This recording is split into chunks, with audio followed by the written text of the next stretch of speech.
Good morning, all.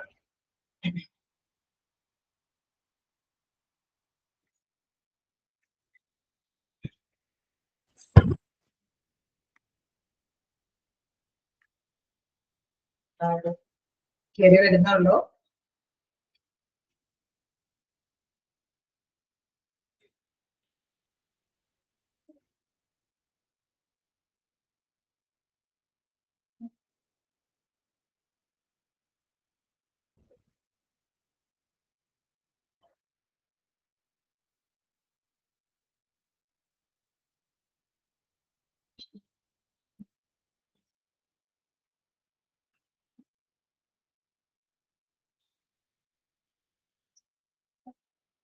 ഞാൻ just എടുത്ത് വായിച്ചു നോക്കിയായിരുന്നോ?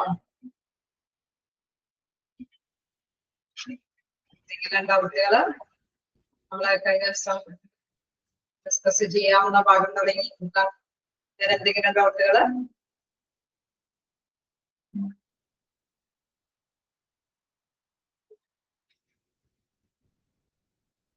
വായിച്ചു നോക്കി പോകാനായിട്ട് ശ്രമിക്കണം കേട്ടോ.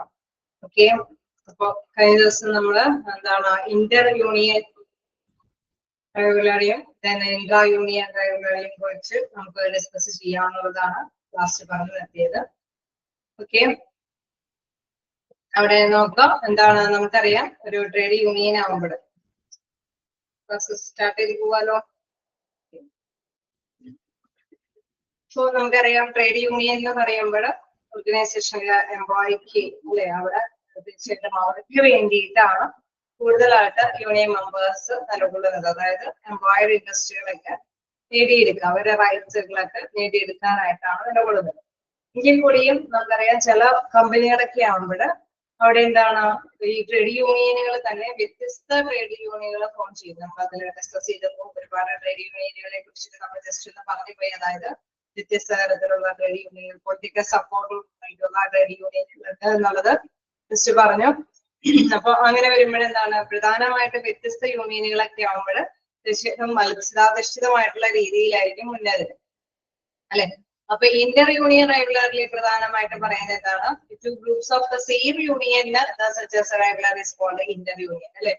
അവിടെ എന്താണ് വ്യത്യസ്തമായിട്ടുള്ള ഗ്രൂപ്പുകൾ അല്ലെ, ഒരു ഓർഗനൈസേഷനിൽ തന്നെ അതായത് വ്യത്യസ്ത ഗ്രൂപ്പുകൾ വ്യത്യസ്തമായിട്ടുള്ള രീതിയിൽ തന്നെ ഉണ്ടെങ്കിൽ തീർച്ചയായിട്ടും എന്താണ് അവിടെ അവർക്ക് തമ്മിൽ കോമ്പറ്റീഷൻ വരാനായിട്ടുള്ള സാധ്യതകളുണ്ട് അല്ലെ. അതാണ് പ്രധാനമായിട്ട് നമ്മൾ മനസ്സിലാക്കേണ്ടത്. എന്താണ് അവിടെ conflicts between different trade union അല്ലെ, വ്യത്യസ്ത തരത്തിലുള്ള ട്രേഡ് യൂണിയനുകൾ ഉള്ളത് കൊണ്ട് തന്നെ അവിടെ കോൺഫ്ലിക്ട്സുകൾ, അതായത് പരസ്പരം അവര് മുന്നേറാനായിട്ട് ശ്രമിക്കും. ഒരാൾക്ക് ഒരു യൂണിയന്റെ പ്രവർത്തനങ്ങള് ഇച്ചിരി കൂടി അല്ലെ ഫലവത്താണെന്ന് കാണുമ്പോഴേക്കും അടുത്ത യൂണിയനുകൾ അതിനെ വെട്ടിച്ച് മുന്നേറാനായിട്ടുള്ള ശ്രമങ്ങൾ. അപ്പൊ ആ ഒരു കോൺഫ്ലിക്ട്സുകൾ വരാനായിട്ടുള്ള സാധ്യതകളുണ്ട്. അതായത് മറ്റൊരു യൂണിയനെ തരം താഴ്ത്താനൊക്കെ ഇപ്പോഴും ശ്രമിച്ചുകൊണ്ടിരിക്കും അല്ലെ.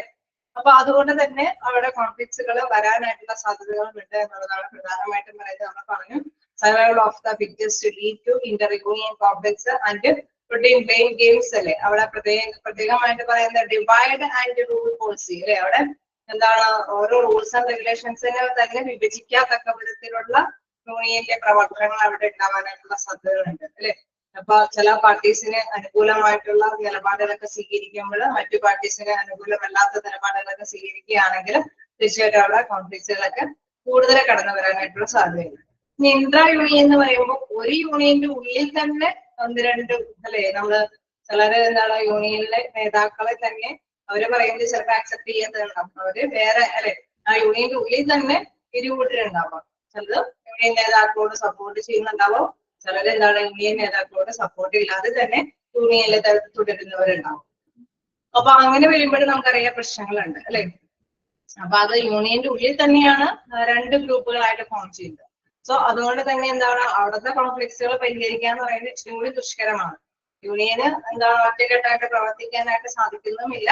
എന്നാൽ വർക്കേഴ്സിന്റെ ആനുകൂല്യങ്ങൾ നേടിയെടുക്കാനായിട്ട് എന്താണ് അവിടെ എംപ്ലോയേഴ്സിനെ അല്ലെ തൊഴിലുടമയ്ക്ക് വേണ്ടിയിട്ട് പാർഗൈൻ ചെയ്യാനൊക്കെ അവർ ശ്രമിക്കുന്നുണ്ട്. സോ ഇങ്ങനെയുള്ള യൂണിയനുകളൊക്കെ നമുക്കറിയാം പ്രധാനമായിട്ടും അതോറിറ്റീസ് അല്ലെ അതിന് വേണ്ടിയിട്ട് എന്താണ് regulatory bodies designated to settle these disputes and the labor courts should come forward to help on groups request or an order by the concerned government where central organization pays to settle the dispute. അപ്പൊ എന്താണ് അവിടെ ഓരോ ഇതുകള് അല്ലെ, ആദ്യം തന്നെ നമുക്കറിയാം concern ആയിട്ടുള്ള regulatory ബോഡീസിനൊക്കെ സെറ്റിൽ ചെയ്യാൻ പറ്റുന്ന രീതിയിൽ തന്നെയാണ്. അതായത് അത്യാവശ്യം ആദ്യം അത് എങ്ങനെയെങ്കിലും സെറ്റിൽ ചെയ്യാൻ പറ്റുമെന്ന് നോക്കും. അതിനുശേഷം നമുക്കറിയാം അതോറിറ്റീസിനെ ഏൽപ്പിക്കും ആ ഡിസ്പ്യൂട്ടുകളൊക്കെ തർക്കങ്ങളൊക്കെ പരിഹരിക്കാനായിട്ട്. കോടതിയിലൊക്കെ പോകേണ്ടതുണ്ടെങ്കിൽ അതനുസരിച്ചിട്ടൊക്കെ പോകും അല്ലെ. ആള് കൺസേൺഡ് ആയിട്ടുള്ള ബോഡി ആയിരിക്കും അത്തരത്തിലുള്ള കാര്യങ്ങൾക്കൊക്കെ ഡീൽ ചെയ്യേണ്ടി വരികാനായിട്ട് ശ്രമിക്കുന്നത്. കാരണം നമുക്കറിയാം ഇൻട്രാ യൂണിയൻ റൈവലറി എന്ന് പറയുമ്പോൾ ഒരു യൂണിയന്റെ ഉള്ളിൽ തന്നെ എന്താണ് വിവിധ ഗ്രൂപ്പുകളായിട്ട് ഫോം ചെയ്തിട്ട് അവര് പ്രോബ്ലംസുകൾ എറൈസ് ചെയ്യുന്ന ഒരു ഇതിലേക്ക് അല്ലെ എത്തിപ്പെടാനായിട്ടുള്ള സാധ്യതയുണ്ട്. ട്രേഡ് യൂണിയൻ ഒരു ഓർഗനൈസേഷനെ സംബന്ധിച്ച് ഓക്കെയാണ്, അവിടെ എംപ്ലോയീസിന് ഹെൽപ്ഫുൾ ആയിട്ട് പ്രവർത്തിക്കുന്നുണ്ടെങ്കിലും ചില തർക്കങ്ങൾ വരാനായിട്ടും സാധ്യതകളുണ്ട് എന്നുള്ളതാണ് നമ്മൾ മനസ്സിലാക്കേണ്ടത്. ഓക്കെയാണോ? ഇൻട്രാ യൂണിയനും ഇന്റർ യൂണിയനും ക്ലിയർ ആണോ? ണോ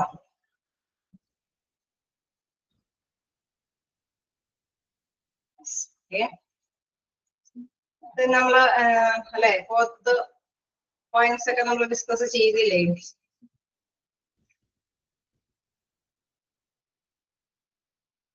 ണ്ടോ?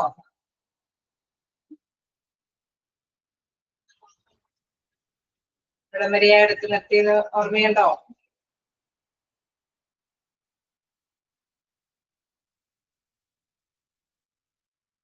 ആരും ഓർക്കുന്നില്ല?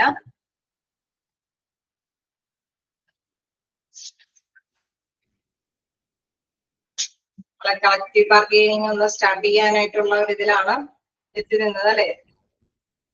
അതുകൂടെ ജസ്റ്റ് ഒന്ന് ഓർമ്മയൊന്ന് പുതുക്കി പോയേക്കാം.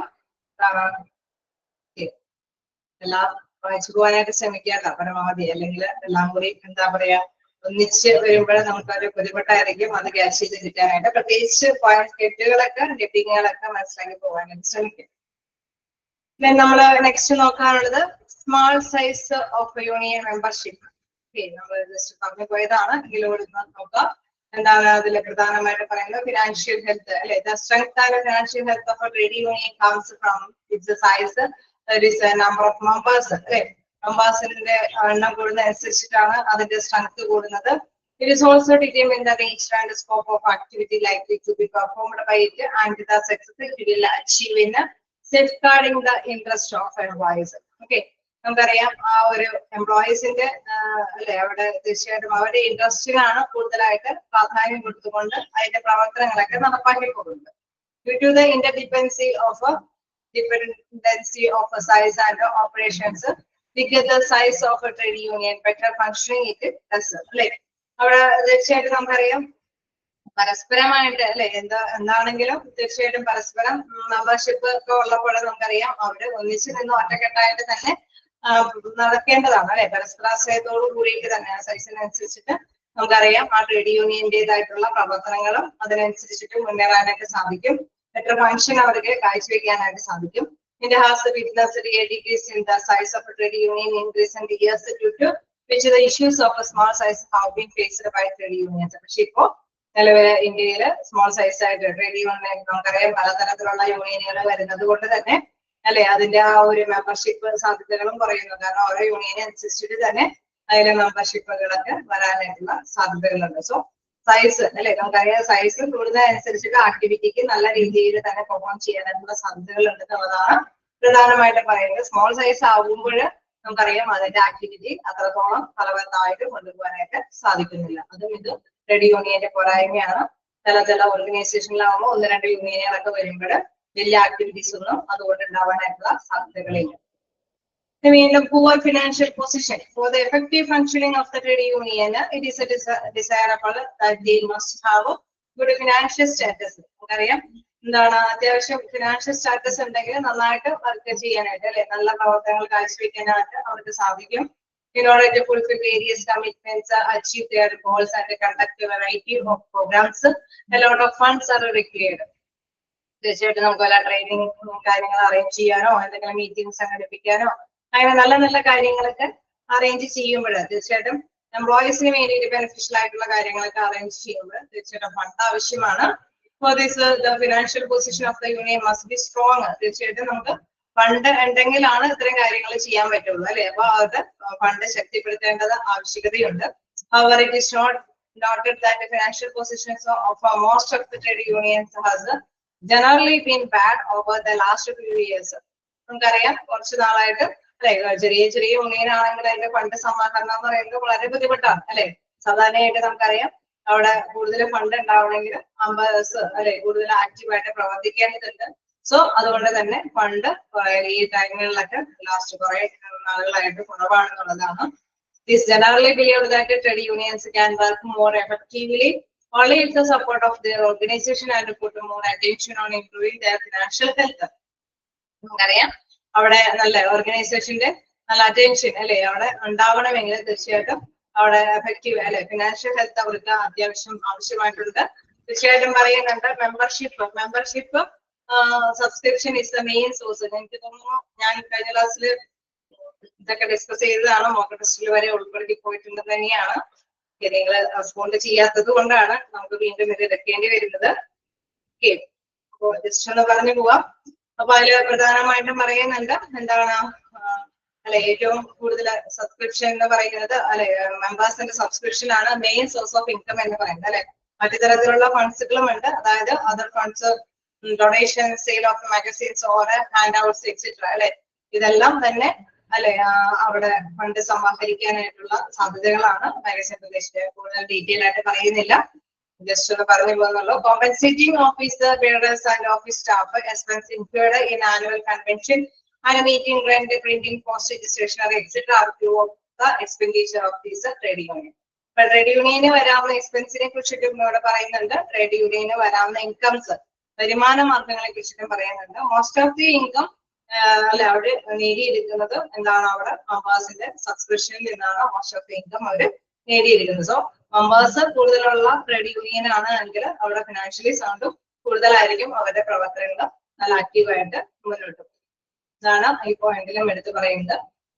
And in active functioning, if trade unions have poor financial conditions, they cannot function properly. That is in an inactive way. Okay, നമുക്കറിയാം അവിടെ ഫണ്ട് ഉണ്ടെങ്കിൽ അതനുസരിച്ചിട്ട് പോകും എന്നുള്ള കാര്യം നമ്മൾ ഡിസ്കസ് ചെയ്തതാണ്. They want to become demotivated and performance of the union goes down. Okay, നമ്മൾ പ്രത്യേകിച്ച് ഫണ്ടൊന്നും ഇല്ല എങ്കിൽ അല്ലെ ചത്ത യൂണിയൻ ആയിപ്പോലെ ആവും. സോ അവിടെ അതില് അല്ലെ അതില് മെമ്പർഷിപ്പ് ഒന്നും എടുത്ത് പോകാനായിട്ടുള്ള താല്പര്യം അവർക്ക് ഇല്ലാതെ പോകും. Victimization ആണ് ലാസ്റ്റ് പോയിന്റിൽ പറയുന്നത്. This word simply means that a certain person is a victim or has been blamed for a person and unfair behavior. Okay, നമുക്കറിയാം അവരുടെ പെരുമാറ്റ രീതി അനുസരിച്ചിട്ട് ചിലപ്പോൾ വിശ്വാസയോഗ്യമായിട്ട് അല്ലെ ചിലർക്ക് ഒരു സെപ്പറേഷൻ കാണിക്കാനായിട്ടുള്ള സാധ്യതകളുണ്ട്. This includes consisting an employer regularly to separate himself from the union and its activities. Okay, തീർച്ചയായിട്ടും നമുക്കറിയാം എംപ്ലോയർ അല്ലെ അവിടെ ഒരു സെപ്പറേഷൻ ഫീൽ ചെയ്യുന്നുണ്ടെങ്കിൽ തീർച്ചയായിട്ടും അതിന്റെ അല്ലെ മെമ്പർഷിപ്പിന് അത് ഒത്തൊരുമയോടുകൂടി പ്രവർത്തിക്കാനായിട്ടുള്ള സാധ്യതകൾ ഉണ്ടാവില്ല അല്ലെ.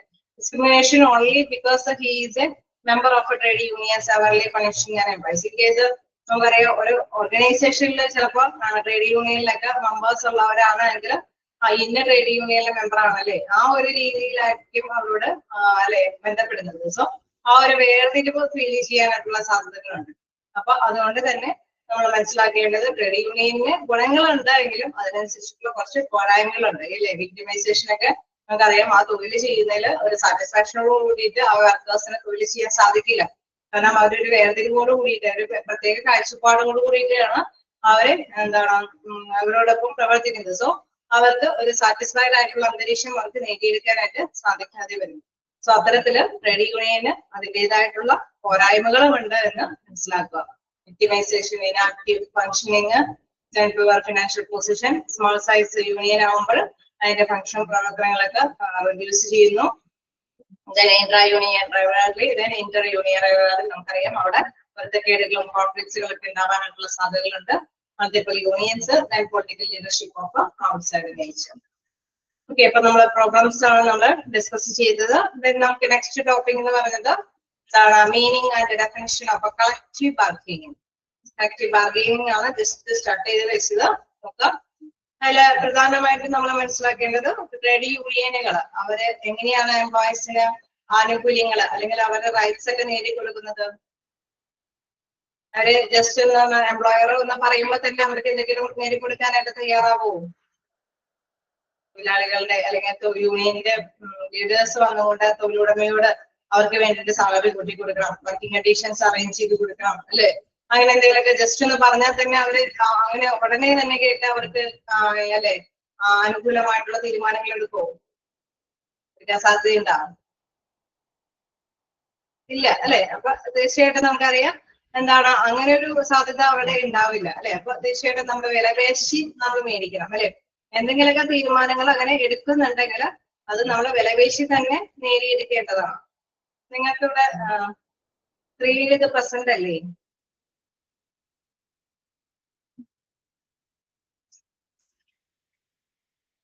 ഇതാണ് പറയായിരുന്നു. ഓക്കെ, ഞാൻ മെസ്സേജ് നോക്കാൻ നോക്കിയപ്പോഴാണ് അവിടെ കാണാതിരുന്നത്. ഇപ്പൊ ഓക്കെ അല്ലേ? ഓക്കെ അല്ലേ? എന്തെങ്കിലൊക്കെ ഉണ്ടെങ്കിലും മെസ്സേജ് അയക്കാം കേട്ടോ. ഡൗട്ട് ആണെങ്കിലും അത് സ്ക്രീനിൽ കാണുന്നില്ല എങ്കിലും ഒക്കെ മെസ്സേജ് അയക്കാം. എന്തായാലും കാണുന്നില്ല എന്ന് മാത്രമേ കണ്ടെടുക്കാനായിട്ടാണ് നമുക്ക് ആഗ്രഹം. തീർച്ചയായിട്ടും മെസ്സേജുകൾ ഉണ്ടെങ്കിലാണ് നമ്മളോടൊപ്പം തന്നെ ഉണ്ട് എന്നുള്ളൊരു കോൺഫിഡൻസോട് കൂടിയിട്ട് ക്ലാസ് എടുക്കാൻ പറ്റും. തീർച്ചയായിട്ടും നോക്കാം. അപ്പൊ ഇവിടെ കളക്റ്റീവ് ബാർഗെയിനിങ് ആണ് നമ്മൾ പറഞ്ഞു വന്നത്. അപ്പൊ കളക്റ്റീവ് ബാർഗെയിനിങ്ങിൽ നമ്മൾ പറഞ്ഞു എന്താണ്, ജസ്റ്റ് എന്ന് പറഞ്ഞാലൊന്നും അവര് അല്ലെ എംപ്ലോയർ തൊഴിലാളികൾക്ക് വേണ്ടിയിട്ട് ക്ഷേമപ്രവർത്തനങ്ങളൊന്നും ലഭ്യമാക്കില്ല. അപ്പൊ തീർച്ചയായിട്ടും അവര് ചർച്ചകൾ വിളിച്ചു കൂട്ടിയിട്ട് അവരെ വാദപ്രതിവാദങ്ങൾ അല്ലെ അവിടെ തൊഴിലുടമയും തൊഴിലാളികളുടെ നേതാക്കളൊക്കെ തമ്മിൽ പരസ്പരം വാദപ്രതിവാദങ്ങളൊക്കെ നടത്തിയതിനു ശേഷം ഒരു ഫൈനലൈസേഷനിൽ അല്ലെ തൊഴിലുടമയ്ക്കും നഷ്ടം വരുത്താതെ തൊഴിലാളികൾക്കും അല്ലെ ചെറിയ രീതിയിലുള്ള ആനുകൂല്യങ്ങളൊക്കെ ലഭ്യമാക്കി കൊടുക്കുക എന്നുള്ള രീതിയിൽ അല്ലെ ഒരു സ്റ്റെബിലിറ്റി ഒരു തുലനാവസ്ഥയിൽ എത്തിയതിനു ശേഷമാണ് അതൊക്കെ നടപ്പാക്കി കൊടുക്കുന്നത്.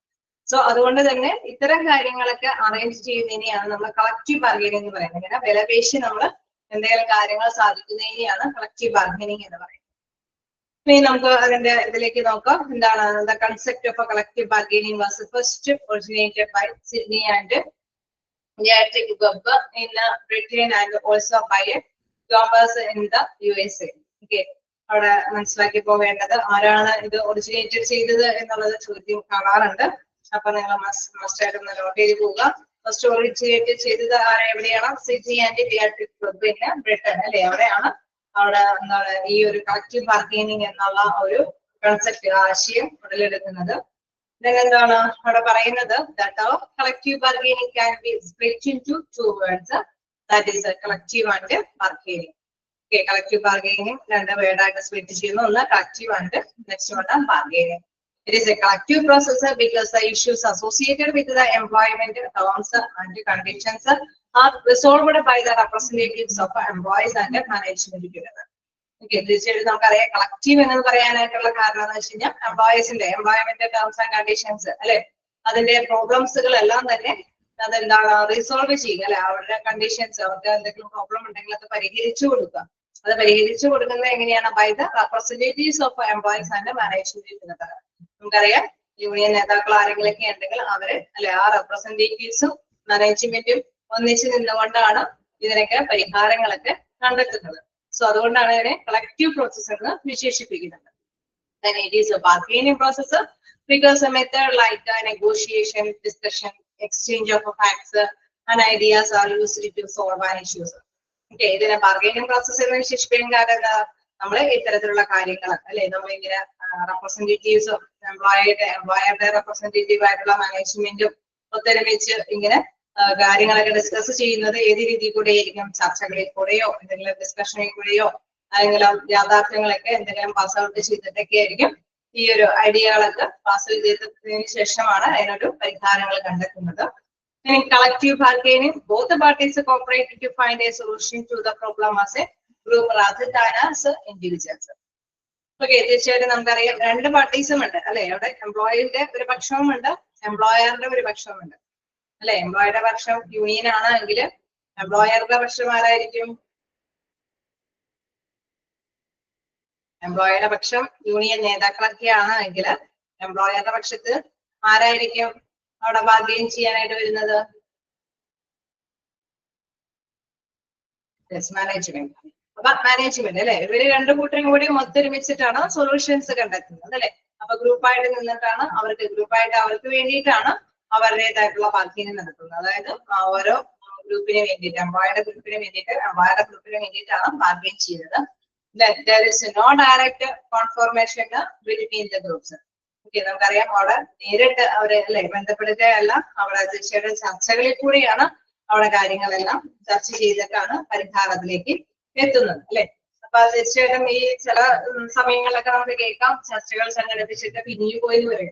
കാരണം എന്തുകൊണ്ടാണ് അവിടെ ഒരു തീരുമാനത്തിൽ എത്താനായിട്ട് പറ്റിയിട്ടുണ്ടാവില്ല അല്ലെ. അല്ലെങ്കിൽ മാനേജ്മെന്റിന് പോസിബിൾ ആയിട്ടുള്ള ഒരു തീരുമാനമായിരിക്കില്ല, അതല്ലെങ്കിൽ എംപ്ലോയീസിന് പോസിബിൾ ആയിട്ടുള്ള ഒരു തീരുമാനമായിരിക്കില്ല അവിടെ ഉണ്ടായിരിക്കും. സോ എന്താണ് ചർച്ച അവിടെ നിർത്തിവെക്കേണ്ടതായിട്ട് വരും. വീണ്ടും ചർച്ച പുനഃസംഘടിപ്പിച്ചിട്ടായിരിക്കും ഒരു തീരുമാനത്തിലേക്ക് എത്തുന്നത്. സോ ഇരുകൂട്ടർക്കും അനുകൂലമായിട്ടുള്ള രീതിയിലായിരിക്കും ഒരു ഡിസിഷൻ എടുക്കുന്നത്.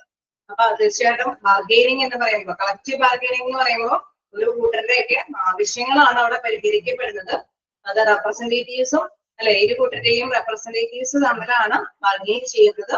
ഇരു കൂട്ടർക്കും അനുകൂലമായിട്ടുള്ള രീതിയിലായിരിക്കും അവിടെ തീരുമാനങ്ങൾ എടുക്കുന്നത്. ഓക്കെ അല്ലേ? എന്താണ് കളക്റ്റീവ് ബാർഗൈനിങ് എന്നുള്ളത്? ഓക്കെ അല്ലേ? ഒന്ന് രണ്ട് പോയിന്റ്സ് ഒക്കെ ഒന്ന് നോട്ട് ചെയ്ത് പോവുക. സിഡ്നി ഒളിമ്പിക്സ്, അതുപോലെ തന്നെ സിഡ്നി ആൻഡ് ബിയാട്രിക് വെബ്, അതേപോലെ തന്നെ എന്താണ് കളക്റ്റീവ് എന്നുള്ളത് എന്താണെന്നുള്ളത് ഫിക്സ് ചെയ്ത് പോവുക. അതേപോലെ തന്നെ ബാർഗൈനിങ് എന്നുള്ളത് എന്താണെന്നുള്ളത് നോട്ട് ചെയ്യാം. ബാർഗൈനിങ് എന്ന് പറയുന്നത് ഒരു പ്രോസസ്സാണ്, കളക്റ്റീവ് എന്ന് പറയുന്നത് അല്ലെ പ്രോസസ്സാണ്. കാരണം ഇത് കളക്റ്റീവ് എന്ന് പറയുമ്പോൾ ഒരു രണ്ട് കൂട്ടരുടെയും കൂടി റെപ്രസെന്റേറ്റീവ്സ് നിൽക്കുമ്പോൾ, ബാർഗൈനിങ് എന്ന് പറയുന്നത് ഏത് രീതിയിലൂടെ അല്ലെ ഏത് പ്ലാറ്റ്ഫോമിൽ കൂടിയാണ് നേടിയെടുക്കുന്നത് ആ ഒരു പ്രോസസ്സാണ് നമുക്കറിയാം നെഗോഷിയേഷൻ ഡിസ്കഷൻ ഒക്കെയാണ് അതിൽ പെടുന്നത്. ഓക്കെ, നമുക്ക് നെക്സ്റ്റ് ഒരു എക്സാമ്പിൾ നോക്കുകയാണെങ്കിൽ ഇവിടെ വളരെ ക്ലിയർ ആയിട്ട് നമുക്കറിയാവുന്ന ദൈനംദിനമായിട്ടുള്ള ഒരു കാര്യമാണ്.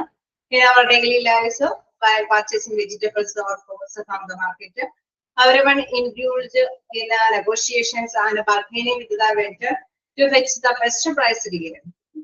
Okay, തീർച്ചയായിട്ടും നമുക്കറിയാം നമ്മള് വെജിറ്റബിൾസും ഫ്രൂട്ട്സ് ഒക്കെ മേടിക്കാനായിട്ട് പോകുമ്പോൾ അവിടെ കടക്കാരനായിട്ട് അല്ലെ സെല്ലറുമായിട്ട് വെണ്ടറായിട്ട് നമ്മൾ എന്ത് ചെയ്യും? ബാർഗൈൻ ചെയ്യും. എന്ന് വെച്ചാൽ നമ്മൾക്ക് അവര് ഇന്ന ഒരു പ്രൈസ് എന്ന് പറയുമ്പോൾ അതില് അല്ലെ നല്ലതും ചീത്തയൊക്കെ ഉണ്ടോ എന്ന് നമ്മൾ തിരിഞ്ഞു നോക്കിയിട്ട് അതിന് വില നമ്മളും നിശ്ചയിക്കും അല്ലെ. മേടിക്കുന്ന പർച്ചേസർ ആയിട്ടുള്ള കസ്റ്റമറും നിശ്ചയിക്കും. ഓക്കെ, ഇതിന് ഇത്രയും മോശം കാര്യങ്ങളൊക്കെ ഉണ്ട്, സോ ഇത്രയും വില നിങ്ങൾക്ക് തരാനായിട്ട് സാധിക്കുകയില്ല. ഒന്ന് ആലോചിച്ചു അല്ലെ. നമ്മൾ പരസ്പരം ഒരു ഡിസ്കഷനിലേക്ക് എത്തിയിട്ടാണ് തീർച്ചയായിട്ടും ഇരു കൂട്ടർക്കും വലിയ പ്രശ്നമില്ലാതെ അല്ലെ ആ കസ്റ്റമറിനും വെണ്ടറിനും വലിയ പ്രശ്നമില്ലാത്ത രീതിയിലാണ് ഒരു വില നിശ്ചയിക്കുന്നത്. നമ്മളത് പർച്ചേസ് ചെയ്ത് വരും.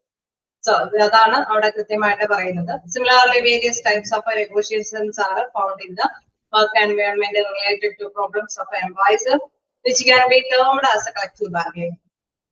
ഓക്കെ, ഈ രീതിയിൽ പലതരത്തിലും ഇങ്ങനെ എംപ്ലോയീസിൻ്റെതായിട്ടുള്ള ഈ കാര്യങ്ങൾ അല്ലെ അവരുടെ ആവശ്യങ്ങളൊക്കെ പ്രോബ്ലംസുകളൊക്കെ പരിഹരിക്കുന്ന പല രീതിയിൽ ബാർഗൈൻ ചെയ്തിട്ടാണ് അത് നമുക്കറിയാം. അതിങ്ങനെ എന്തെങ്കിലും ചർച്ചകളോ ഡിസ്കഷനോ മീറ്റിംഗ് ഒക്കെ കൂടിയിട്ടായിരിക്കും അതിന്റെ പരിഹാരങ്ങളൊക്കെ കണ്ടെത്തുന്നത്. The objectives of this process is to establish a win-win condition of employment for the representatives of employees and employers. എന്തുകൊണ്ടാണ് അവിടെ വിൻ-വിൻ കണ്ടീഷൻ എന്ന് പറയുന്നത്? നമുക്കറിയാം ഇരു കൂട്ടർക്കും വിൻ ചെയ്യണം അല്ലെ. തൊഴിലുടമയ്ക്കും വിൻ ചെയ്യണം, തൊഴിലാളികൾക്കും വിൻ ചെയ്യണം.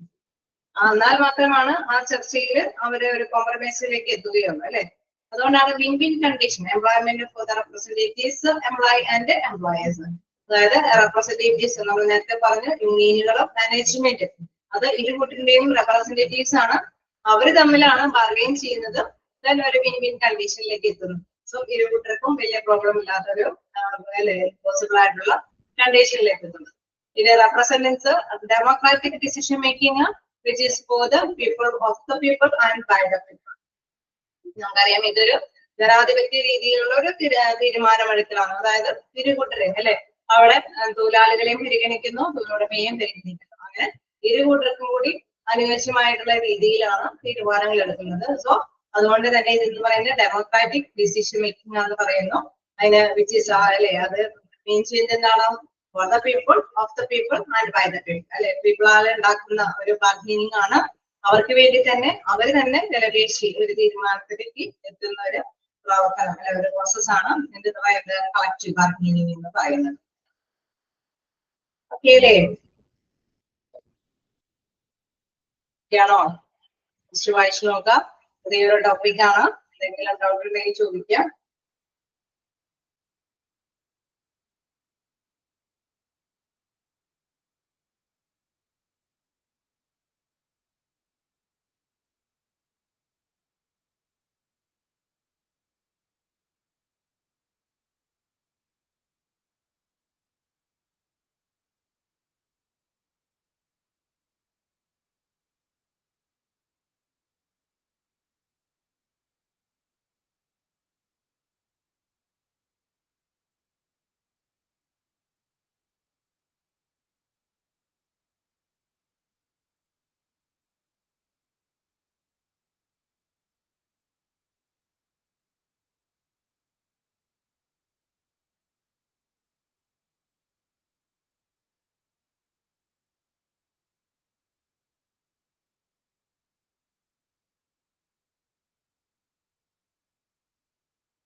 വായിച്ചു നോക്കിയോ?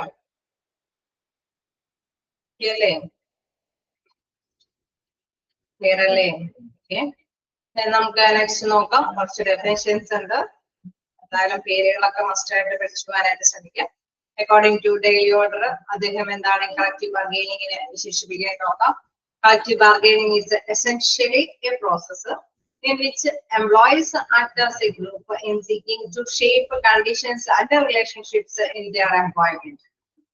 Okay, അതായത് പറയുന്നത് എന്താണ്? അവിടെ ഒരു പ്രോസസ്സാണ് നടക്കുന്നത്, ഒരു പ്രവർത്തനമാണ് നടക്കുന്നത്. അതായത് എംപ്ലോയീസ് അല്ലെ, എംപ്ലോയിയുടെ തൊഴിലാളികളുടെ പ്രവർത്തനം. അതായത് അവര് ഗ്രൂപ്പായിട്ട് നിന്നിട്ട് അവർക്ക് അനുകൂലമായിട്ടുള്ള കണ്ടീഷൻസ് അല്ലെ, shape conditions and relationship in their employment.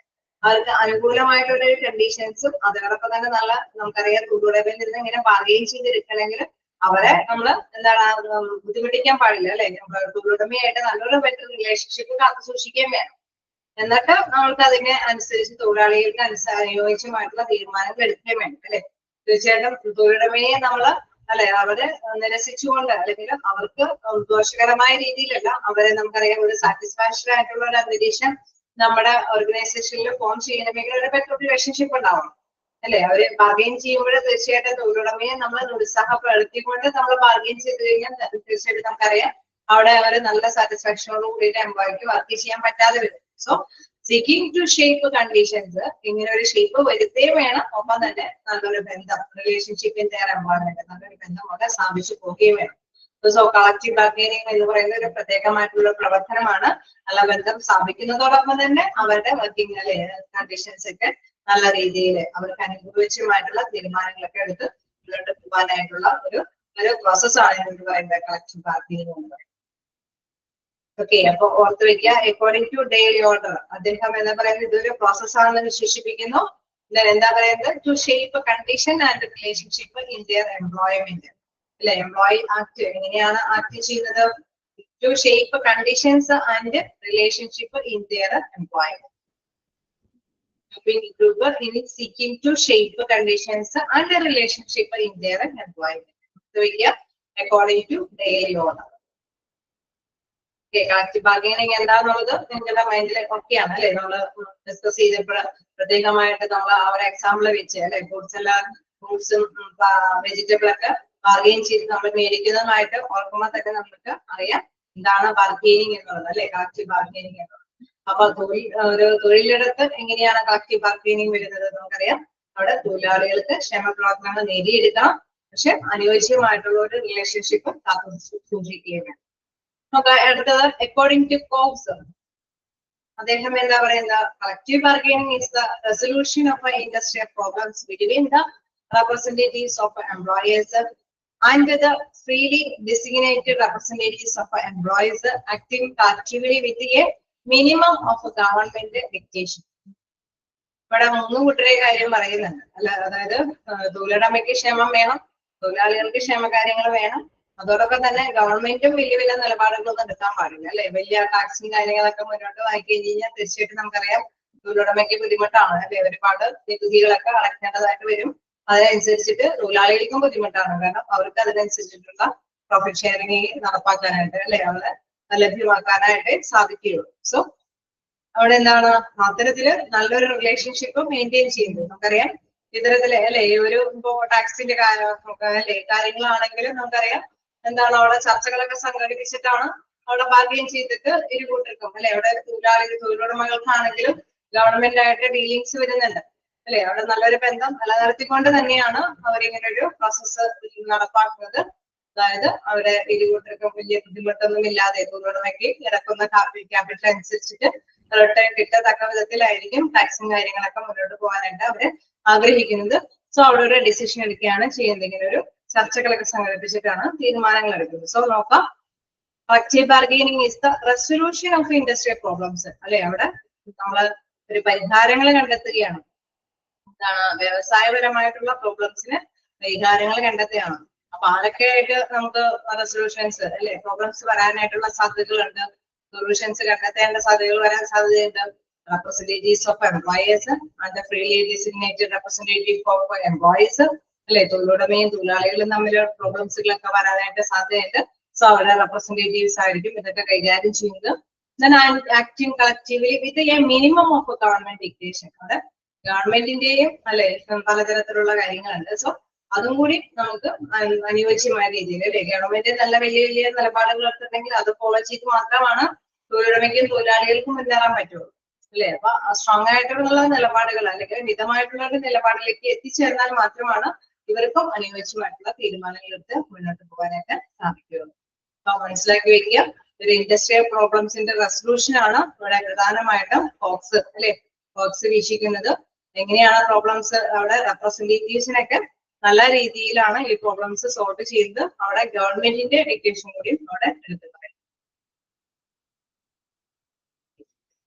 അല്ലേ ബൈഹാർട്ട് കാണാണ്ട് പഠിക്കാൻ അല്ലെ ബൈഹാർട്ട് പഠിക്കാതിരിക്കാനായിട്ട് ശ്രമിക്കുക, ജസ്റ്റ് മനസ്സിലാക്കി പോവുക.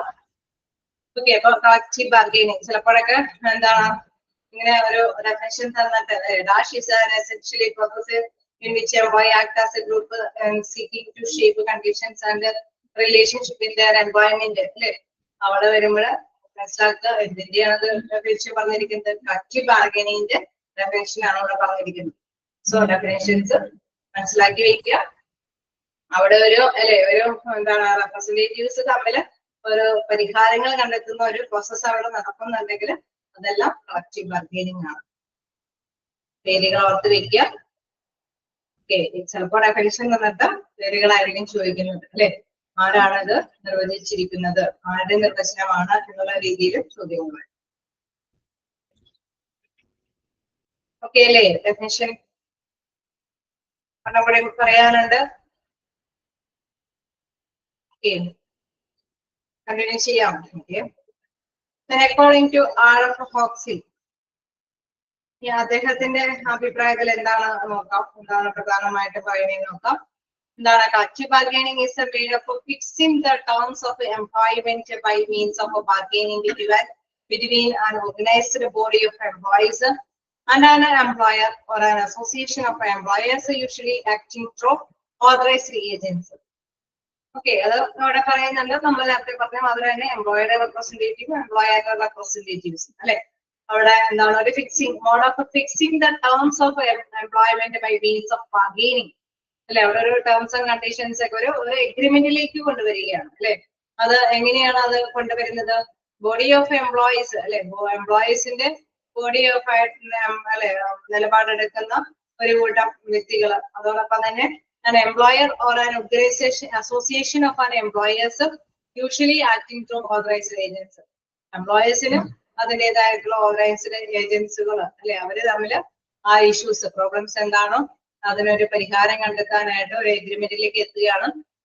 തീർച്ചയായിട്ടും ചിലപ്പോൾ വേണമെങ്കിൽ അവരെ ഇന്ന ജോലി ചെയ്തിട്ട് അല്ലെ അവര് സാലറി ആയിരിക്കാം അല്ലെങ്കിൽ ഇന്ന പ്രൊജക്ട് ഒക്കെ ചെയ്യുമ്പോൾ അവർക്ക് അതനുസരിച്ചുള്ള റിട്ടേൺ അല്ലെ, അല്ലെങ്കിൽ ഇൻ കേസ് പ്രോഫിറ്റബിൾ ആയിട്ടുള്ള ഒരു ബിസിനസ് ആണെങ്കിൽ തീർച്ചയായിട്ടും നമുക്കറിയാം ആ ടൈം ടു ടൈമില് പ്രോഫിറ്റ് ഷെയറിംഗ് കാര്യങ്ങളെ കുറിച്ചിട്ടുള്ള ഒരു ബാർഗെയിനിങ് ആയിരിക്കാം എനിവേ അല്ലെങ്കിൽ ആ ടൈം ഷെഡ്യൂളിങ്ങിന്റെ വർക്കിംഗ് കണ്ടീഷന്റെ അല്ലെങ്കിൽ സേഫ്റ്റി പ്രിക്കോഷൻസിന്റെ അങ്ങനെ പലതരത്തിലുള്ള കാര്യങ്ങൾക്ക് വേണ്ടിയിട്ട് ബാർഗെയിൻ ചെയ്യാനായിട്ടുള്ള സാധ്യതകളുണ്ട്. അപ്പൊ ഓരോ കൂട്ടരുടെയും അല്ലെ റെപ്രസെന്റേറ്റീവ് ആയിട്ടുള്ള അതോറിറ്റീസ് അല്ലെങ്കിൽ ഓതറൈസ്ഡ് ഏജൻസി വഴിയാണ് ഇത് ബാർഗെയിൻ ചെയ്യുന്നത്. ഞാൻ ബാർഗെയിൻ ചെയ്തിട്ട് ഒരു എഗ്രിമെന്റിലേക്ക് എത്തുകയാണ്. The essence of a collective bargaining is a bargain between interested parties and not a requisites from outside parties. Okay. നമുക്കറിയാം ഒരു കമ്പനിയിലാണെങ്കിൽ തൊഴിലാളികൾക്കും തൊഴിലുടമകൾക്കും വേണ്ടിയിട്ടാണ് അവർ ബാർഗെയിൻ ചെയ്യുന്നത് അല്ലെ, മറ്റൊരു പാർട്ടികൾക്ക് വേണ്ടിയിട്ടല്ല ബാർഗെയിൻ ചെയ്ത് അവരുടെ ഇരു കൂട്ടരുടെയും കൂടി പ്രശ്നങ്ങൾക്ക് സോൾവ് അല്ലെ ഒരു സൊല്യൂഷൻ കണ്ടെത്താനായിട്ട്. തൊഴിലുടമ മുടക്കുന്ന മുതലിനനുസരിച്ചിട്ട് അല്ലെ അവിടെ റിട്ടേൺ പ്രതീക്ഷിക്കുന്നുണ്ട്. തൊഴിലാളികൾ അവരുടെ സേവനം അല്ലെ അവരുടെ എഫേർട്ടുകളൊക്കെ കൈകാര്യം ചെയ്യുന്നതനുസരിച്ചിട്ടും റിട്ടേൺ പ്രതീക്ഷിക്കുന്നുണ്ട്. സോ അവരുടെ റിട്ടേൺ അല്ലെങ്കിൽ വർക്കിംഗ് കണ്ടീഷൻസ് അല്ലെങ്കിൽ അവരുടെ ഹെൽത്ത് ആരോഗ്യത്തിനെ സംബന്ധിച്ച കാര്യങ്ങൾക്കൊക്കെ വേണ്ടിയിട്ട് അവിടെ എന്താണ് വിലപേശൽ നടത്തുകയാണ്. സോ ഇരു കൂട്ടരുടെയും ഏജൻസികളാണ് അവിടെ ബാർഗെയിൻ ചെയ്യുന്നത്. മറ്റേ പുറത്തുനിന്ന് ഒരു കൂട്ടരല്ല, അവിടെയുള്ള അല്ലെ ആ ഒരു ട്രേഡ് യൂണിയൻ ആ ഒരു ഇൻഡസ്ട്രിയുടെ അകത്തുള്ള ഇവർക്ക് വേണ്ടിയിട്ട് തന്നെയാണ് ഏജൻസികൾ ഒരു പ്രശ്നങ്ങൾ സോൾവ് ചെയ്യാനായിട്ട് ഒരു എഗ്രിമെന്റിലേക്ക് എത്തുന്നത്. അപ്പൊ അദ്ദേഹത്തിന്റെ അഭിപ്രായത്തിൽ എന്താണ് RF അഭിപ്രായത്തില് എന്താ പറയാ എലാബറേറ്റ് ചെയ്തല്ലേ തിരിച്ചു പറയുന്നുണ്ട്. എന്താ പറയാ collective bargaining is a mode of fixing the terms of employment by means of a bargaining between an organized body of employee അല്ലെ എംപ്ലോയിക്ക് വേണ്ടിയിട്ട് organised body and employer or association of employers അല്ലെ തൊഴിലുടമകൾക്ക് വേണ്ടിയിട്ട് ഒരു association usually acting through authorised agency. അത് നമ്മുടെ authorised ആയിട്ടുള്ള ഏജൻസികളായിട്ടാണ് അവര് പ്രവർത്തിക്കുന്നത്. The essence of collective bargaining is the bargaining between interested parties and not a degrees from outside parties. ഇത് industry ആയിട്ടുള്ള ഏവരുടെ ആ ഒരു ഇൻഡസ്ട്രിയുടെ അകത്തുള്ളവരെ ഇൻഡസ്ട്രി കൊണ്ടാണ് ഈ ബാർഗെയിനിങ് കാര്യങ്ങൾ നടക്കുന്നത്. പുറത്തുള്ളവർക്ക് അല്ലെ അവരെ ഉൾപ്പെടുത്തിക്കൊണ്ടല്ല, അവരുടെ അകത്തുള്ള പാർട്ടീസിന്റേതായിട്ടുള്ള റെപ്രസെന്റേറ്റീവ്സ് ആണ് ബാർഗെയിൻ ചെയ്യുന്നത്. ആണോ?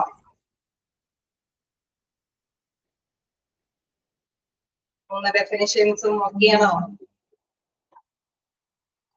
ജസ്റ്റ് വായിച്ചു നോക്കാം. മനസ്സിലാ പേരുകളെങ്കിലും ഉറപ്പിച്ചു വെക്കുക, എന്തൊക്കെയാണ് അവരുടെ പേരുകൾ എന്നുള്ളത്.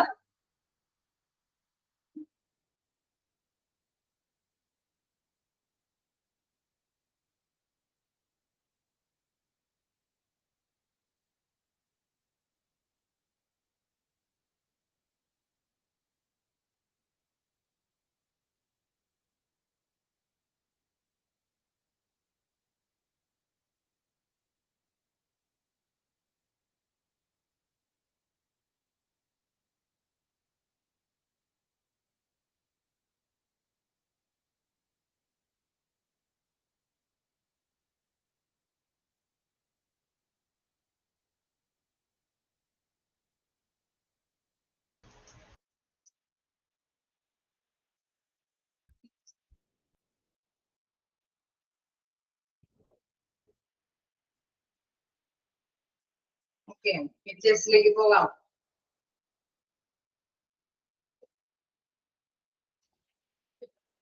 ആണോ? നമുക്ക് ഫീച്ചേഴ്സ് ഓഫ് കളക്റ്റീവ് ബാർഗെയിനിങ് നോക്കാം.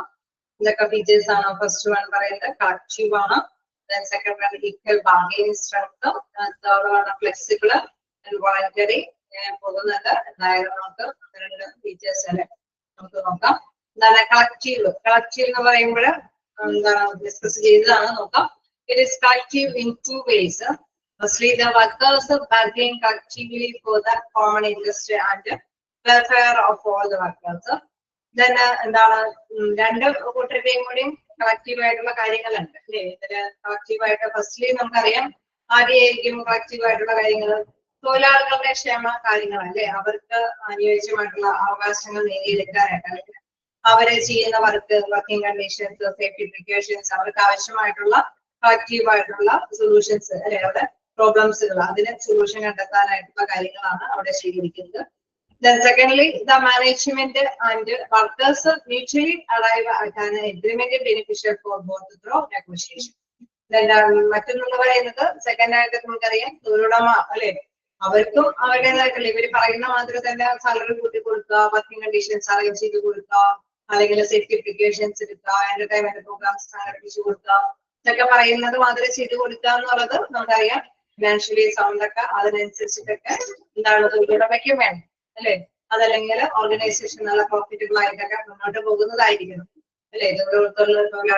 തൊഴിലാളികൾക്ക് ഇത്തരത്തിലുള്ള ക്ഷേമ പ്രവർത്തനങ്ങൾ ചെയ്തു കൊടുക്കണമെങ്കിൽ അതിനനുസരിച്ചിട്ടുള്ള പ്രത്യേകമായിട്ടുള്ള കാര്യങ്ങളും തൊഴിലുടമയ്ക്കും ഉണ്ടായിരിക്കണം. സോ മാനേജ്മെന്റ് അതിനനുസരിച്ചിട്ടായിരിക്കും ബാർഗെയിൻ ചെയ്യുന്നത് അല്ലെ.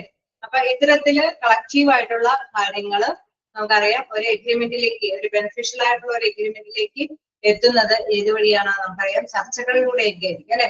ഡിസ്കഷനില് ചർച്ചകളിലൂടെയൊക്കെ ആയിരിക്കും ഇതിനൊരു പരിഹാരങ്ങള് കണ്ടെത്തുന്നത്. സോ ഫസ്റ്റ് സവിശേഷത എന്ന് പറയുന്നത് കളക്റ്റീവ് ആയിട്ടുള്ള കാര്യങ്ങളാണെന്ന് മനസ്സിലാക്കുക. അതായത് ഇരു കൂട്ടരുടെയും അവരുടേതായിട്ടുള്ള പ്രോഗ്രാംസുകൾക്ക് അവിടെ പ്രാധാന്യമുണ്ട്. നെഗോഷിയേഷൻ ചർച്ച സംഘടിപ്പിക്കുമ്പോൾ ഇരു കൂട്ടരുടെയും ഇഷ്യൂസുകളെയാണ് അവിടെ എന്താണ് പരിഹാരത്തിലേക്ക് എത്തിക്കുന്നത്. സോ ഫസ്റ്റ് ഫീച്ചർ എന്ന് പറയുന്നത് കളക്റ്റീവ് ആണ്. ഓക്കെ അല്ലേ?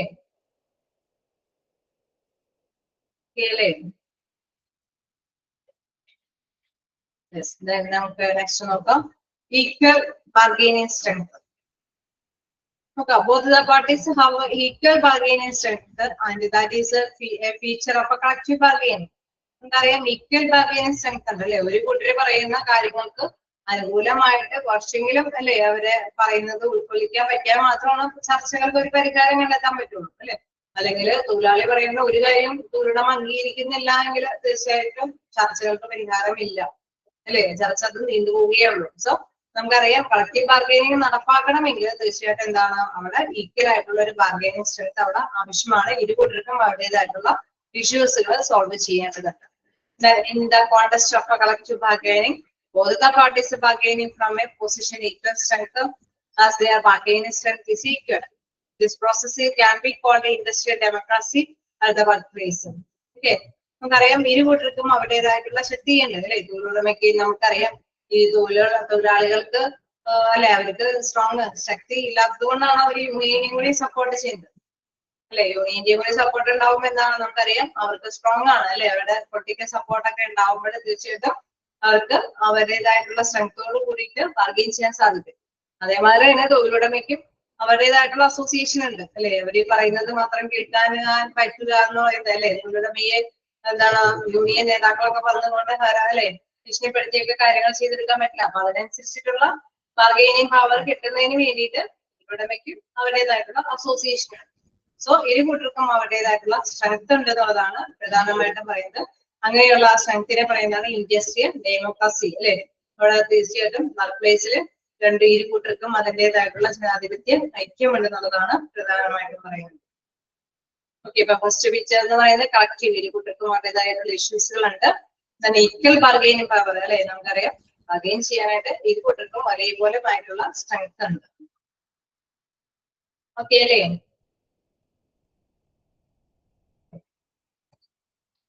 തേർഡ് ആണ് ഫ്ലെക്സിബിൾ. എന്താണ് ഫ്ലെക്സിബിൾ എന്ന് പറയുന്നത്?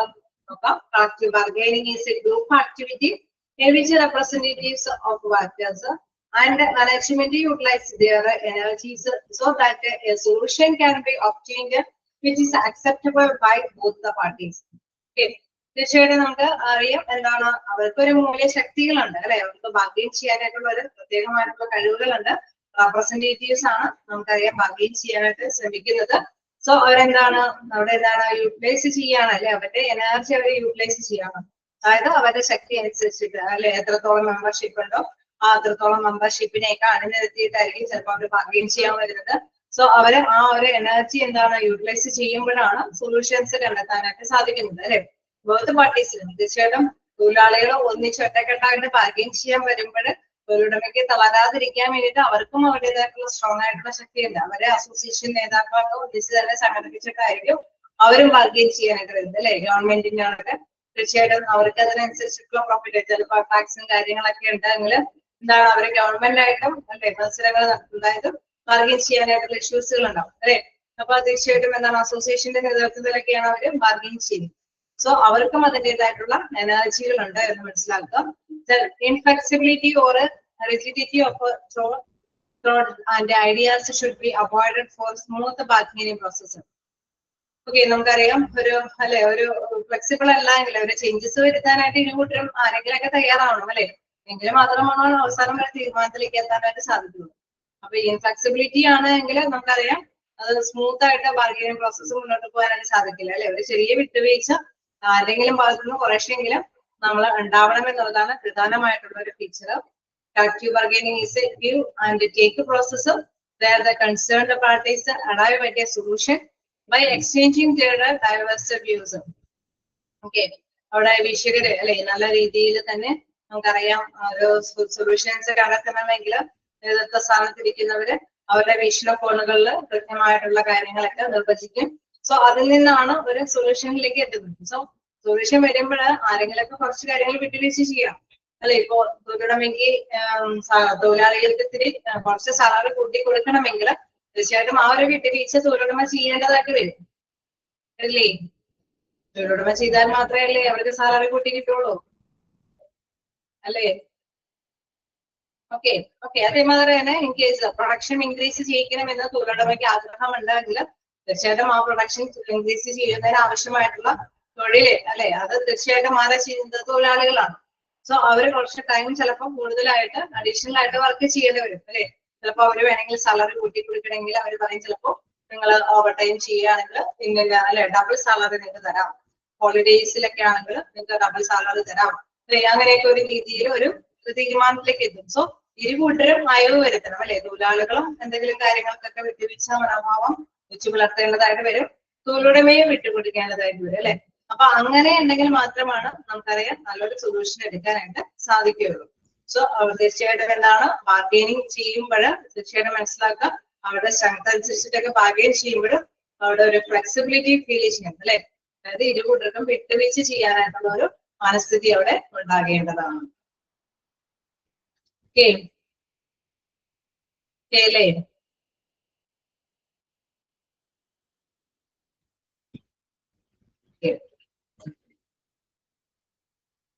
വീണ്ടും വളണ്ടറി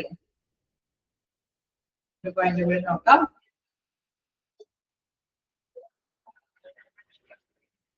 എന്താണ് വളണ്ടറി എന്ന് പറയുന്നത്? സ്വമേധയ അല്ലെ. The act of coming together with the workers management cannot be forced or imposed upon anyone. അവിടെ പറയാണ് മെമ്പർഷിപ്പ് ഒക്കെ എടുക്കുമ്പോൾ അല്ലെ ഫോഴ്സ് ചെയ്തിട്ട് മെമ്പർഷിപ്പ് എടുക്കുക എന്നുള്ളതല്ല, അവിടെ ബാർഗൈൻ ചെയ്യുന്നതിന് വേണ്ടിയിട്ട് വേണമെങ്കിൽ മെമ്പർ ആവാം അല്ലെ. അപ്പൊ അവിടെ തീർച്ചയായിട്ടും workers management cannot be forced or imposed upon anyone. Both the parties are volunteered to have a productive dialogue on various coupled issues. Okay, അവര് സ്വതന്ത്രമായിട്ട് അവരുടെ അഭിപ്രായങ്ങൾ പറയാനായിട്ടുള്ള സാധ്യതകളുണ്ട്. മെമ്പർഷിപ്പ് എടുത്തത് മാത്രമല്ല അവർക്ക് എന്തെങ്കിലും റിപ്പോസുകൾ അല്ലെ എന്തെങ്കിലും നിർദ്ദേശങ്ങളൊക്കെ അവിടെ പങ്കുവെക്കുന്നത് ഉണ്ടെങ്കിൽ തീർച്ചയായിട്ടും അവരുടെ ഡയലോഗുകളൊക്കെ സ്വതന്ത്രമായിട്ട് അവർക്ക് ഇഷ്യൂസുകളൊക്കെ പങ്കുവെക്കാം. തീർച്ചയായിട്ടും നമുക്കറിയാം ചർച്ചകൾ സംഘടിപ്പിക്കുമ്പോൾ ഓരോരുത്തരുടെയും അഭിപ്രായങ്ങൾ അവര് സ്വമേധയാണ് പ്രകടിപ്പിക്കുന്നത് അല്ലേ. റെപ്രസെന്റേറ്റീവ്സ് അവരുടേതായിട്ടുള്ള തീർച്ചയായിട്ടും തൊഴിലാളികളുടേതായിട്ടുള്ള കാര്യങ്ങള് അല്ലെ അവിടെ യൂണിയൻ നേതാക്കളും തൊഴിലുടമയുടേതായിട്ടുള്ള കാര്യങ്ങളും മാനേജ്മെന്റ് ആയിരിക്കും അവിടെ റെപ്രസെന്റേറ്റീവ് ആയിട്ട് പ്രകടമാക്കുന്നത്. സോ പക്ഷെ അവിടെ വളണ്ടറി സ്വമേധയ അവർക്ക് അല്ലെ ഒരു കാര്യം പറയുമ്പോൾ തീർച്ചയായിട്ടും റെസ്പോണ്ട് ചെയ്യാനായിട്ടുള്ള ഒരു സ്വാതന്ത്ര്യം അവിടെയുണ്ട് അല്ലെ. സ്വമേധയ സംസാരിക്കാനായിട്ടുള്ള ഒരു സ്വാതന്ത്ര്യം അല്ലെ അവിടെ തീർച്ചയായിട്ടും ഉണ്ട് എന്നുള്ളതാണ്. Views of each other are scrutinised extensively to find an agreeable solutions അല്ലെ. ഇരുകൂട്ടരുടെയും വാദങ്ങളൊക്കെ നമ്മള് സൂക്ഷ്മ നിരീക്ഷണങ്ങൾക്ക് ശേഷമാണ് ഒരു എഗ്രിമെന്റിലേക്ക് എത്തുന്നത് അല്ലെ. ഇരുകൂട്ടരും ഓക്കെ നമുക്കറിയാം ഒരാള് വിട്ടുവീഴ്ചയൊക്കെ ചെയ്തു പോയില്ലെങ്കിൽ ഒരു തീരുമാനത്തിലെത്തില്ല അല്ലെ. ഇരുകൂട്ടരും ബാധിക്കുന്നതൊക്കെ സസൂക്ഷ്മം ഗ്രഹിച്ച് അതിലെ ഒരു ഫൈനലൈസേഷനിലേക്ക് എത്തണം. സോ എന്താണ് അവിടെ സ്വതന്ത്രമായിട്ട് സംസാരിക്കാനായിട്ടുള്ള ഒരു ഫ്രീഡം ഉണ്ട്, അതോടൊപ്പം തന്നെ ഫ്ലെക്സിബിലിറ്റി ഉണ്ടാവണം. സോ അങ്ങനെ വരുമ്പോഴാണ് കൃത്യമായിട്ടുള്ള ഒരു എഗ്രിമെന്റിലേക്ക് എത്താനായിട്ട് സാധിക്കുന്നത്. Hence, collective bargaining is a voluntary process. Collective bargaining എന്ന് പറയുന്നത് എന്ത് പ്രോസസ് ആണ്? സ്വമേധയുള്ള ഒരു പ്രോസസ് ആണ്.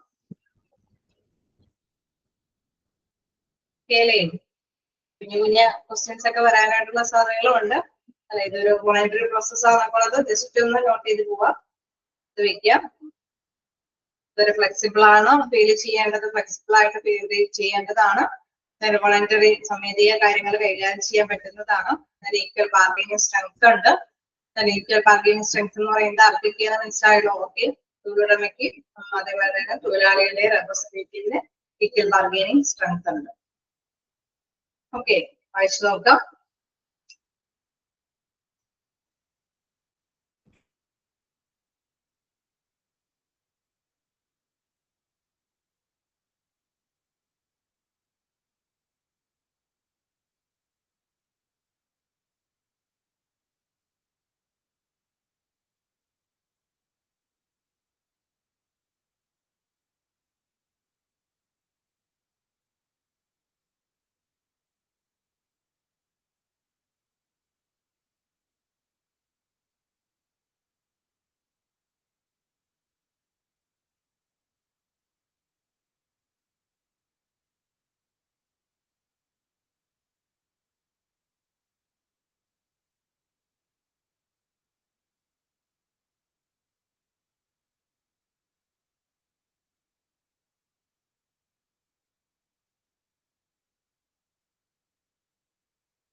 ഓക്കെ, എന്തെങ്കിലും ഡൗട്ട്?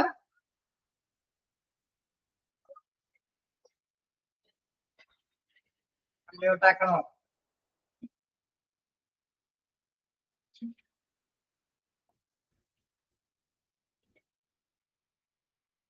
ഒരു പോയിന്റ് കൂടി നോക്കാം നമുക്ക്. കണ്ടിന്യൂസ് എന്താണ് കണ്ടിന്യൂസ് എന്ന് പറയുന്നത്? collective bargaining is not a one-time process which begins with the negotiations and end with the agreement. നമുക്കറിയാം കളക്റ്റീവ് ബാർഗൈനിങ് എന്ന് പറയുന്ന ഒരു വൺ ടൈം പ്രോസസ് അല്ല. കാരണം ചർച്ച സംഘടിപ്പിക്കും, ചിലപ്പോൾ ചർച്ചയിൽ തീരുമാനം ഉണ്ടാവും, ചിലപ്പോൾ ചർച്ചയിൽ തീരുമാനം ഉണ്ടാവണമെന്നില്ല, അല്ലെ? വീണ്ടും ചർച്ചകൾ വിളിച്ചു കൂട്ടേണ്ടതൊക്കെ ആയിട്ട് വരാം. തീർച്ചയായിട്ടും എവിടെയെങ്കിലും വിട്ടുവീഴ്ചയൊക്കെ ചെയ്ത് പോകേണ്ടതാണ്. പക്ഷെ ഇൻ കേസ് വിട്ടുവീഴ്ചയിൽ കൂട്ടിക്കാൻ പറ്റിയില്ലെങ്കിൽ വീണ്ടും ചർച്ചകൾ കൊണ്ടുവരേണ്ടതാണ്, അല്ലെ? അപ്പൊ ഇതെന്ന് പറയുന്നത് it's not a one time process അല്ല, which is begins with a negotiation and end with agreement. അപ്പൊ കളക്റ്റീവ് ബാർഗൈനിങ് എന്ന് പറയുന്നത് ബിഗിൻ ചെയ്യുന്നത് എപ്പോഴാണ്? ചർച്ചകളിലൂടെയാണ് അത് സ്റ്റാർട്ട് ചെയ്യുന്നത്. ദെൻ അവസാനിക്കുന്നത് കണ്ടിന്യൂസ് ആയിട്ടുള്ള പ്രോസസ്സ് അവസാനിക്കുന്നത് എന്തിലാണ്? എഗ്രിമെന്റിലാണ്, അല്ലെ? ഇരു കൂട്ടർക്കും എന്തെങ്കിലും ഒരു വിട്ടുവീഴ്ചകളൊക്കെ ചെയ്തിട്ടാണ്, എഗ്രിമെന്റ് നടത്തിയിട്ടാണ് അത് അവസാനിക്കുന്നത്. Then it's an ongoing and continuous course of action, അല്ലെ? ഇത് തുടർന്നുകൊണ്ടിരിക്കുന്ന ഒരു തുടർ പ്രക്രിയയാണെന്ന് വിശേഷിപ്പിക്കാം. When two parties agree on a matter, it is just the starting of a collective bargain. In case ഒരു എഗ്രിമെന്റിലേക്ക് എത്തുകയാണെങ്കിൽ തന്നെ ഒരു കളക്റ്റീവ് ബാർഗൈനിങ് സ്റ്റാർട്ട് ചെയ്യാണ്. കാരണം നമുക്കറിയാം ചർച്ചയിലൂടെയാണ് ഒരു തീരുമാനത്തിലേക്ക് എത്തിയിരിക്കുന്നത്, അല്ലെ? This agreement has to be implemented in a continuous manner and further negotiation should be initiated. In case നമുക്കറിയാം ഇംപ്ലിമെന്റ് നടപ്പാക്കിയതിനു ശേഷം അത് ഓക്കെയാണ്, അല്ലെങ്കിൽ ഇനി വീണ്ടും എന്തെങ്കിലും ചർച്ചകളൊക്കെ സംഘടിപ്പിക്കുക. ചിലപ്പോൾ വിചാരിച്ച രീതിയിൽ അവിടെ റിസൾട്ടുകളൊന്നും നടപ്പായില്ലെങ്കിൽ വീണ്ടും ചർച്ച സംഘടിപ്പിക്കുക, അല്ലെ? ചിലപ്പോൾ തൊഴിലുടമയ്ക്ക് എന്തെങ്കിലും ഒരു എഗ്രിമെന്റിലേക്ക് എത്തുന്നത് ചില റിട്ടേണുകളെ പ്രതീക്ഷിച്ചുകൊണ്ടായിരിക്കും. സോ അങ്ങനെ ഒരു റിട്ടേൺ കിട്ടിയില്ലെങ്കിൽ എന്താണ്, അവർ വീണ്ടും ചർച്ചകൾ കൊണ്ടുവരും, അല്ലെ? അപ്പൊ ഫർദർ നെഗോഷിയേഷൻ വീണ്ടും വരും. സോ അതുകൊണ്ട് തന്നെ എന്താണ് ഇത് starting, it is just the starting of A collective bargaining, അല്ലെ?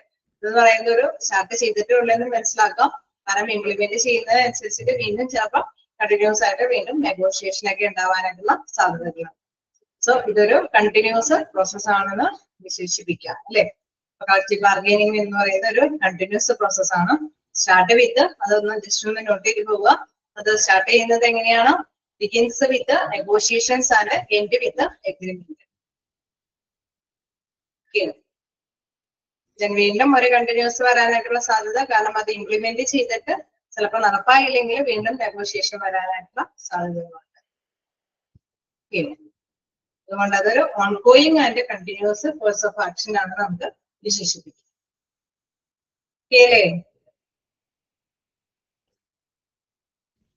ആണോ? ഞാൻ അൺമ്യൂട്ട് ആക്കിയിട്ടുണ്ട്. ചോദിക്കുകയാണ്. എന്തെങ്കിലും ഡൗട്ട് ഉണ്ടോ? വായിച്ചു നോക്കാം. എന്തെങ്കിലും ഡൗട്ട് ഉണ്ടെങ്കിൽ ചോദിക്കാം.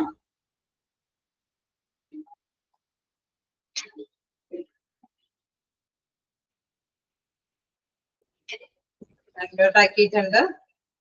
എന്തെങ്കിലും പോയിന്റിൽ എന്തെങ്കിലും ഡൗട്ടുകൾ ഉണ്ടെങ്കിൽ ചോദിക്കാം.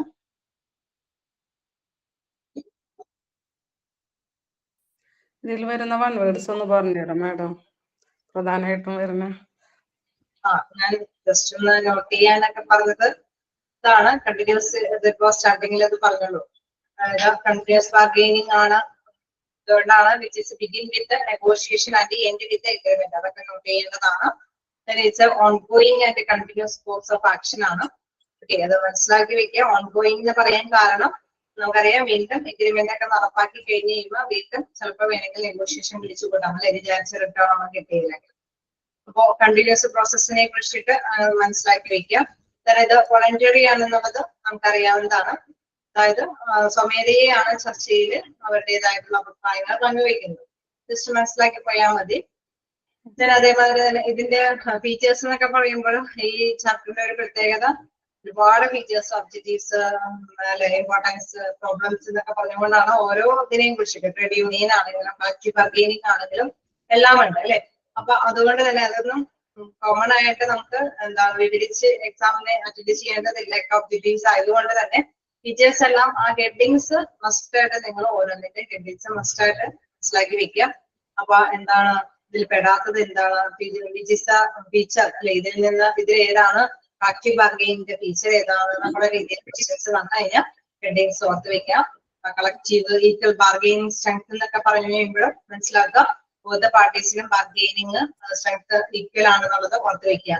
ഓക്കെ, ആർക്കൊക്കെയാണ് ഈക്വൽ ബാർഗെയിനിങ് സ്ട്രെങ്ത് വരുന്നത്? അതായത് രണ്ടു പേര് കൂട്ടരുടെയും റെപ്രസെന്റേറ്റീവ്സിനാണ് ഈക്വൽ ബാർഗെയിനിങ് സ്ട്രെങ്ത് വരുന്നത്.